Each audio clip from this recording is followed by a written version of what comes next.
Liverpool, they've done extremely well this season in spite of the contract situations of Mo Salah, Van Dijk, and Trent Alexander-Arnold.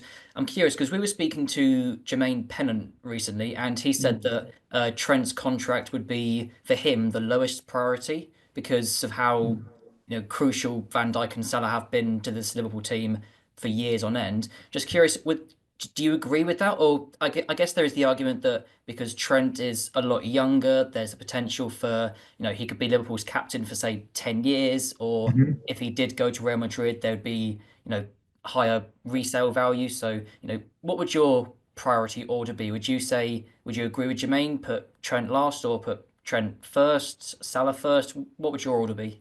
Um, yeah, it's a tricky question because, um, as it stands, if you forget the ages and you look on their performances on the pitch, it'd probably be Mo, most important, Van Dijk, then Trent. Hmm.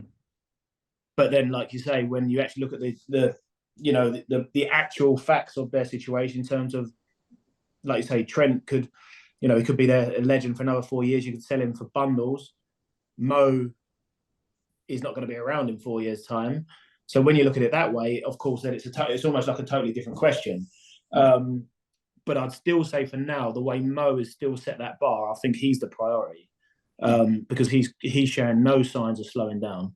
And a striker that that's going to bag you almost guaranteed 20 goals and almost as many assists. That is bloody hard to replace. Yeah. So I think overall he still has to be the priority because he's still going to be fit enough to do this for another couple of years. Hmm. But you could have the similar sort of positive comments on both the other two players at the same time. Yeah, I mean, because with Trent as well, there's been, I think Jermaine was saying what he gives in attack is sometimes, you can't replace that, but there's Mm. been a lot of criticism over Trent's defending in recent years. But I think to be Yeah. fair to Trent, he has improved on that aspect quite a lot this season. Do you think Mm. a lot of the criticism towards Trent's defending has been unfair? Do you think he's also come on leaps and bounds in that regard? Um, well, look, he's never been and never going to be a natural defender. That's not the sort of player he is. I think he has improved, like you say, but it's just typical.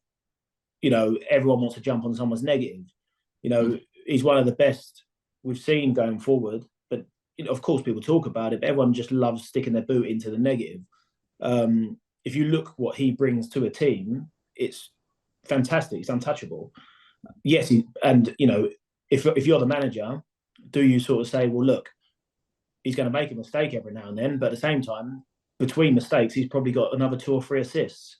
Hmm. So you got to weigh the whole thing up and not just jump on his negative side. But look, he's clearly better going forward. He brings a lot to the team, and he's a player that I bet almost any player at Liverpool would want him in the team in the starting 11.